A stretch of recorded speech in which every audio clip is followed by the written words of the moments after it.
Amigos, sean todos bienvenidos. Iniciamos con la información. La Anabel Belloso del partido FMLN reapareció dando unas declaraciones pidiendo que liberen a Eugenio Chicas y diciendo de que en El Salvador hay presos políticos. Pues fíjense ustedes que a esto le respondió el señor René Martínez diciendo que es completamente falso lo que ella está diciendo y que por supuesto es algo completamente absurdo, ya que en El Salvador lo que existe son políticos presos por corruptos, pero no presos políticos.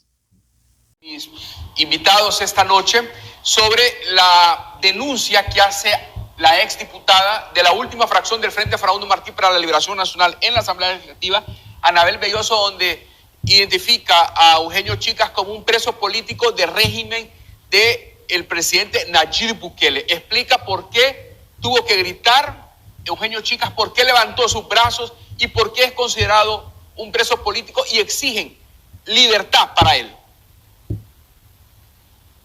De presos y presas políticas, ¿no? Porque creo que es un tema que pues obviamente cobra voz a veces, pero no se dice suficiente, y es importante elevar la denuncia y que se sepa a nivel de todo el mundo que en El Salvador nuevamente existen presos y presas políticas, que es una realidad que creímos que se había superado luego de la firma de los acuerdos de paz en el 92, que quienes... Hay una organización de presos políticos que está integrada por la militancia del FMLN y tienen esta consigna. Eugenio Chicas desde el día lunes está pernoctando en la penitenciaría de Occidente en Santana y se ha decretado detención con instrucción o detención provisional para el desarrollo de la siguiente etapa de este proceso, que es por enriquecimiento ilícito por $200,000. Él, su ex esposa, su actual esposa, que era su hijastra, y sus dos hijos. René, volvemos a lo mismo: guerra política, guerra contra las pandillas, guerra contra los corruptos. O sea, ¿de qué se trata? ¿Son víctimas? No. Mira, acá lo que estábamos viviendo era una guerra social de pobres contra pobres. Había un ejército que vino a suplantar al ejército institucional, que fue lo que conocimos, la represión en los años 80, pero este fue un ejército montado con pobres en el territorio de los pobres. Esos datos que mencionaba Oscar, ¿no? De el conteo de alrededor de 100,000 pandilleros, más del 80% del territorio nacional controlado por las pandillas, lo cual desplazaba al Estado. Esos datos lo tenían tanto Arena y el FMLN cuando fueron gobierno, los tenían.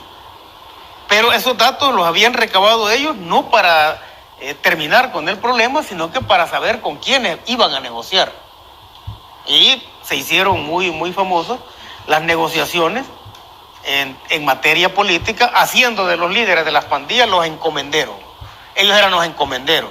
Ahora, venir a hablar de que en El Salvador existen presos políticos es realmente un recurso absurdo, pues.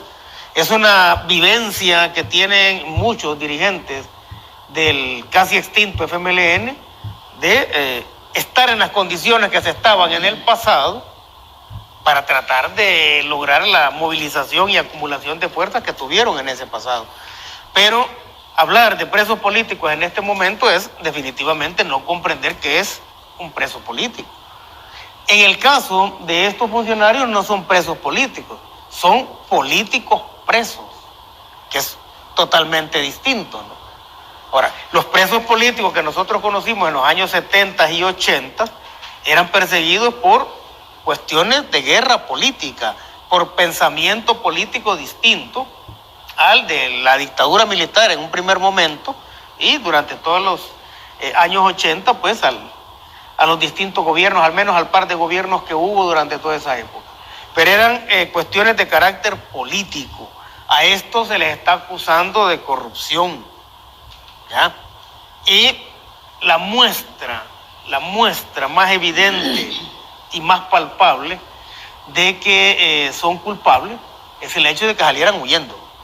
Te digo, en los años 70 y 80, quienes participamos en la guerra sabíamos que uno de los escenarios que podíamos enfrentar era el escenario de caer presos y que íbamos a ser presos políticos y que se iba a hacer de la cárcel otra trinchera de lucha, ¿ya? Y que si era necesario que muriera, morían.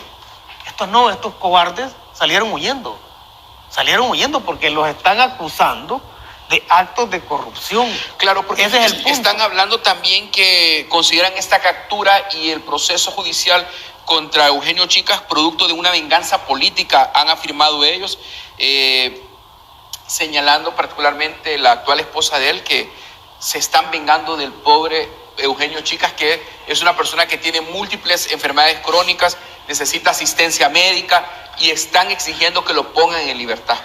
Fíjate que cuando uno por lo general se topa con este tipo de situaciones, ¿verdad? Hay personas que hicieron mucho daño, y ya cuando llegan a esas condiciones de edad, ¿verdad? Pareciera que dan lástima. Son otros tipos totalmente distintos.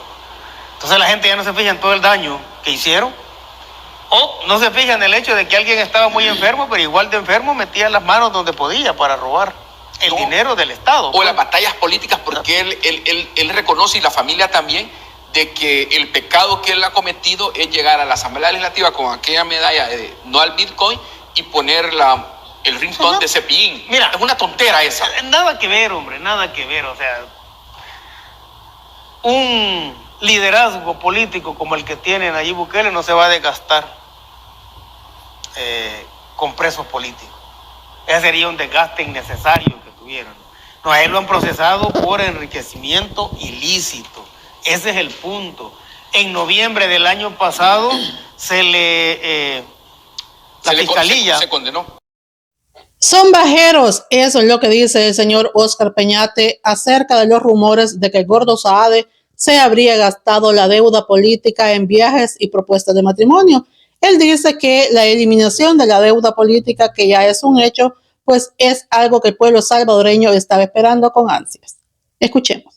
Fue reformada pues en el periodo anterior, el 248, y ahora el 12 de febrero del 2025 se aprueba la derogatoria del artículo 210 de la Constitución, y después de 8 días de su aprobación y publicación en el Diario Oficial, entró en vigencia hoy. Se terminó la deuda política, una promesa que, bien dijo el presidente, se tardaron en derogarla, pero se ha cumplido. Es lo que esperaba la población, ¿no? Porque la deuda política, cuando nace con la idea que el Estado, a través de los impuestos de los salvadoreños, financien a los partidos para que estos partidos no entren en la corrupción, para que los que van a financiar los partidos, estos cuando lleguen al poder no adquieran esas deudas de compromiso, ¿verdad?, para contratar los servicios de proveedores de bienes, etcétera, o que se hagan obras de infraestructura al servicio pues de ellos. Entonces, esa fue la razón de ser, y esa es la razón medular prácticamente de forma universal. Pero aquí en El Salvador pues es diferente, ¿no? Porque los dirigentes de los partidos tradicionales fueron, ¿verdad?, han sido corruptos. Y la evidencia es que unos andan huyendo, otro murió preso, otro está preso. Es decir, todos robaron. O sea, pero hay denuncias recientes que hablamos con usted en este mismo foro, en donde habían señalamientos dentro del partido de Alianza Republicana Nacionalista, donde se mencionó una boda, donde se mencionaban viajes y habían imágenes. Mira, esa es una cuestión, usando términos coloquiales, bajero, ¿verdad? Pero ahí se confirma la necesidad que había de hacer esta derogatoria. Claro, imagínate. ¿Pero a qué llama usted bajero? Es que fíjate, imagínate los niveles. Que hay una denuncia de que un dirigente de un partido político tradicional, según las declaraciones, la narrativa que hay, la narrativa que hay, que con la deuda política fue a pasear con la novia, le prometió, ¿cómo se llama?, le pidió la mano, hizo una fiesta con la deuda pública, o sea, eso, y que a la otra persona que está denunciando no le dieron la deuda política, que ya se financió. y etcétera. Entonces, imagínate tú los manejos que hicieron de esta, o sea, no hay ningún... ¿Pero a usted le sorprende esto, doctor? No, ¿O ya lo no. intuía o ya lo veía venir? No. Porque no. siempre se nos dijo que esa deuda política, lo menos que tenía de utilidad era financiar a los partidos políticos, sino que se financiaban este tipo de acciones paralelas al trabajo de la Asamblea Legislativa. No, realmente no. Acordémonos que el eje o la política con rango de Estado de los partidos de Arena y el FMLN fue la corrupción. Entonces lo que le extrañaría a uno como sociedad civil es que fueran honrados. Eso sí sería, eso hubiera sido pues de extrañarse, ¿no? Pero la deuda política realmente fue una piñata que fue a parar a los bolsillos de los políticos. Y además de todos los... Acordate que estos partidos no solo fueron financiados, incluso por el narcotráfico. Acordate que hay ex diputados presos en los Estados Unidos. Es decir, y eso era moneda corriente en este país, ¿no? Y ahora con la deuda política se cambió. Solo que, como te dije la vez anterior, debe de establecerse límites, como lo existen en Estados Unidos, límites de financiamiento. Porque si no existen límites de financiamiento por personas naturales. Excelentes noticias, mi gente, y es que se dio a conocer que se inauguraron las salas o las áreas de emergencia en el Hospital San Juan de Dios de Santa Ana. Con la inauguración de las nuevas áreas de emergencia para adultos y pediátrica del Hospital Nacional San Juan de Dios en Santa Ana, el gobierno del presidente Nayib Bukele impulsa la modernización del sistema de salud. Está incorporando tecnología que van desde áreas de máxima urgencia, pequeña cirugía, quirófanos completamente equipados con sus mesas quirúrgicas, lámparas elípticas, máquinas de anestesia, lámparas de un solo brazo para las áreas de máxima urgencia, monitoreo, bombas de infusión, bombas de perfusión. Estas modernas instalaciones están equipadas con tecnología de punta y personal altamente capacitado con el fin de garantizar una atención digna, rápida y eficiente para los pacientes de la región occidental del país. Además, se tiene una área destinada a la primera infancia. Para nosotros la ley Crecer Juntos es la sombrilla estratégica. Esta nos mandata que nosotros tenemos que quitar todos los obstáculos que enfrenten los niños y las niñas en términos de su salud. Con la modernización de estas áreas se reducirán significativamente los tiempos de espera con un servicio integral a la comunidad. Y la verdad que para nosotros ha sido un orgullo contar con este apoyo y con el trabajo con el Ministerio de Salud, y también nosotros canalizamos ayuda de otros donantes de empresas de la zona.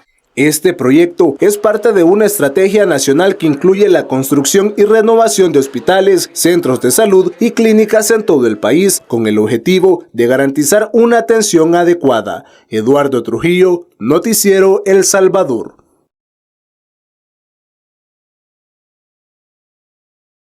Mi gente hermosa, gracias por ver. Será hasta otro video con más información de la política salvadoreña.